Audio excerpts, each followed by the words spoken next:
Now, I know you're an avowed atheist. How can you be so certain that there is no supernatural, godlike entity out there? Piers Morgan confronts Neil deGrasse Tyson on the existence of God and if there is a God. So let's get right into it. And I have a Bible verse that will tie all of this together. Let's go. I'm talking to arguably the most popular scientist in the universe ever, Professor Neil deGrasse Tyson, whose new book, just to do a bit of media sensationalism there, Neil, his new book, To Infinity and Beyond, is out this month. It's absolutely riveting. You write about this stuff so brilliantly. You bring it all so alive. I want to go into a few things. But first of all, the key question for me with all this, especially when I was reading your book, how much do you think we know and how much do you think we don't know about what's out there? That's a great question.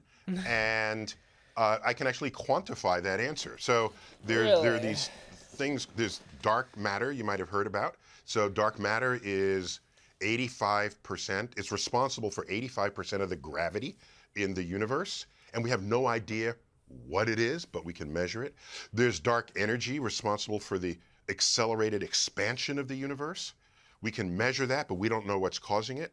And then you add up all of these sort of what these forces are doing in the universe, it's 96% of what's driving the universe.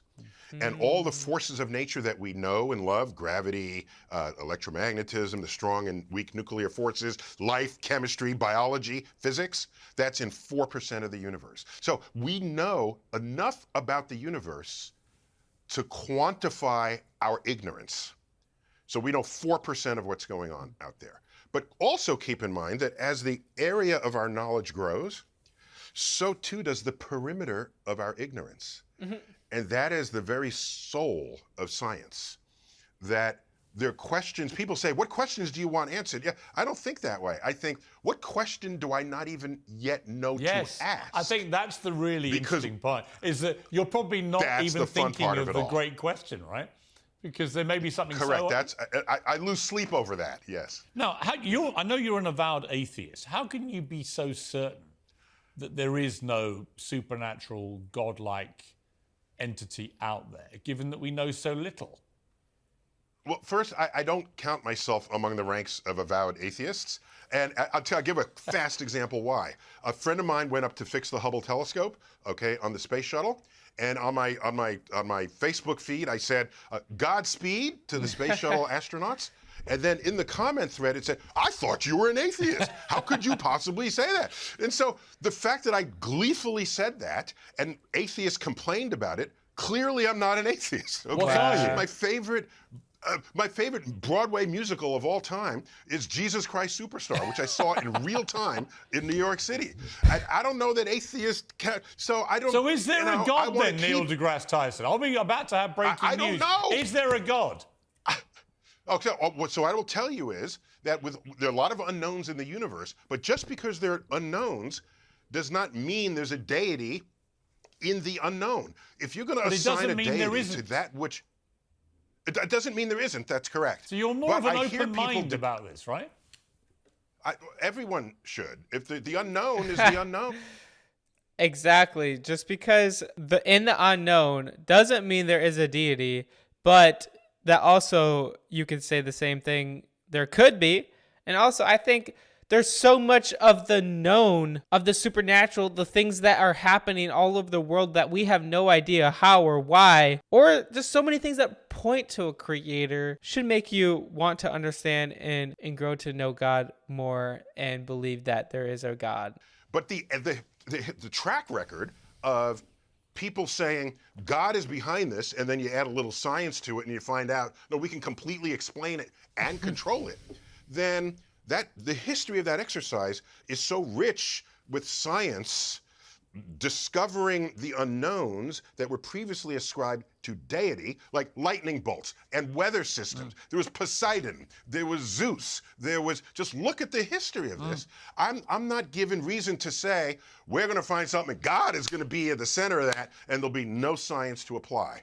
I'm gonna look for the science first, because that's how the history of this exercise is unfolded. But just because you can understand something doesn't mean that there's not a God. Yeah, for those certain types of gods thinking, well, Zeus is the one who's controlling the weather and causing these things to happen, but we can see, oh, this is how things are happening. None of us ever say that because we don't understand something means there's a God. Because we do understand things, I would say, means that there's a God. Look, I want to play you a clip. This is you talking to Joe Rogan about vegans. If you want to save animals, I've never seen anyone say, save the leeches. No, no one cares about bugs. Save the ticks. And you can ask, if you're really into animals and don't want to kill them, if you heard that ticks were endangered, would you start a movement to protect ticks? Would you do that? And if you would, more power to you. But I'm thinking you're not.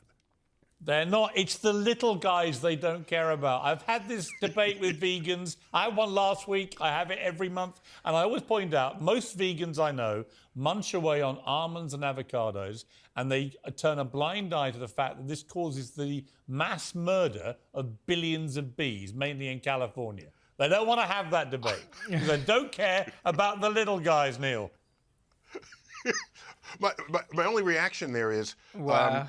that comment was addressing only vegans who are vegans because they don't want to kill animals. Yes, no, I agree. Other reasons to be vegan. Of course. For health or the environment. No, I'm talking but specifically those who didn't want to kill. the ones who run into steakhouses playing sounds of cows being slaughtered. They're the ones that munch avocados and almonds, invariably.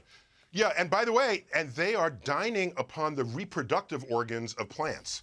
That's Yes. kind of weird. And I imagine if a plant-based alien visited Earth, they would freak out when they saw vegetarians. Yes. Because the vegetarians would be eating them, right?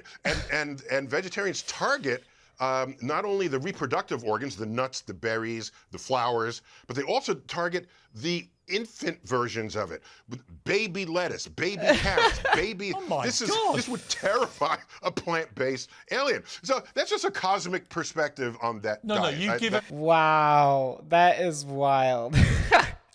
They're eating all of the reproductive systems of plants. I never thought about it like that. Have you guys thought about that in the chat? 'Cause that's kind of funny. Oh my goodness. But yeah, what about all the millions and millions of insects that you kill to eat your plants? Because you got to kill them to be able to eat whatever. And then they might say, well, we don't kill anything. We're the non-GMO or whatever they call it. Never thought about that law. Yeah, me neither. You have given me a whole new line of attack. The flower babies. I love it. This is fantastic.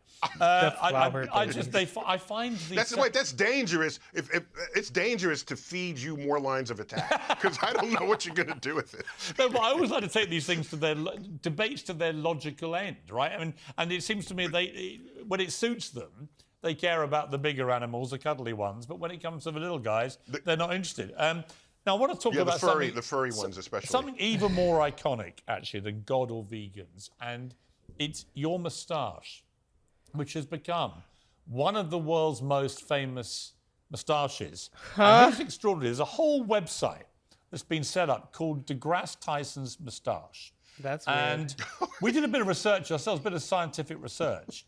And there's a moustache montage that we have here, which is quite extraordinary. It turns out almost every brilliant scientist has had a magnificent tash. Nikola Tesla, the inventor extraordinaire, great tash. Louis de Broglie, discovered the wave-like nature of all matter, Wow. great tash. Hans Geiger, famous for the Geiger counter. Robert H. Goddard built the first liquid-fueled rocket. And, of course, Albert Einstein, probably the one nearest to your own. You've become the modern-day godfather of science moustaches, but very much running in a sort of a great, long, historic list of great tashes. I never thought about it. This mustache, I've never shaved it in my life. Yes, I've trimmed it, but ever since I could grow a mustache, I've had a mustache. So it's just part of my life. And even it was kind of out of style a few years ago. And I was a little bit, I did get rid of my mutton chop sideburns. I figured, okay, that's from 1978. I could lose those. But I did keep the mustache. But if I were to vote among those mustaches, Yes. I would say, we remember Einstein as this wire-haired, Yes. gray, big bushy eyebrows, but he was a dashing young man. He You was. see him in a tuxedo. Yes, look at that mustache. That's like a Wow. Magnum PI mustache right there. Okay. Well, okay. So you can just see at the end of the day, for all of the entire universe, for everything that we know, we find out how much more we don't know. So what if in the part where you don't know, there's a God, and there's a God that loves you, and it's the God of the Bible who conveyed his message through the Bible? Have you thought about that? So guys, I encourage you to go to Jesus today. Know that he loves you. He's longing to have a relationship with you. All right. Psalms 107:24 says, "They too observe the Lord's power in action, his impressive works. They too observe the Lord's power in action, his impressive works on the deepest seas." God is powerful. He's wonderful. He is worthy of praise. So guys, I encourage you to go to Jesus today. Know that he loves you and he's longing to have a relationship with you.